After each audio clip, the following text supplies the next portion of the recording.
تحس بانك مستغني، يعني هذا الانسان بان الوجود ديالو ما تيهمكش في حياتك، بانك ساتيسفي، يعني راضي على الحياه ديالك بدونه، ان هذا الفراق ما اثرش عليك، بالعكس يعني زاد قوه ايجابيه.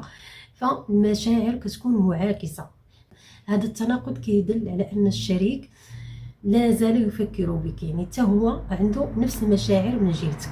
الاشاره الثالثه هي الصدفه. كمثال انك كتكون مع صديق او كتكون في سياره اجره، وفجاه كتسمع بخبر عن قصه مشابهه القصه ديالك مع هذا الطرف. يعني الصدفه كتبلغك برسائل. رابع اشاره واللي هي مهمه كيف ما ذكرت في اول فيديو، يعني هي الاهم وهي الاساس. الا ما كانش هذه الاشاره، رغم وجود الاشارات اللي ذكرت، هذا ما كيعنيش بان الشخص يعني لا زالت هناك مشاعر من جهتك نهائيا، يعني قطعيا. هاد الاشاره هذه هي تاكيد، اللي هي ان هذا الانسان كيحاول يخلق واحد التواصل مباشر او غير مباشر. ما معنى غير مباشر؟ يعني عبر حسابات وهميه، ممكن يبعث لك شخص اخر يسالو على الحاله ديالك. هاد الامور هذه كامله شنو المغزى منها؟ انه وبكل بساطه يعني يعرف الاخبار ديالك بعد الفراق، يعرف واش انت عايش في سعاده وان امورك على ما يرام، وهل أنت لازلت حرا أو دخلت في علاقة جديدة. فهو كيكون عنده واحد الفضول باش يعرف شنو تبدل من بعد الفراق.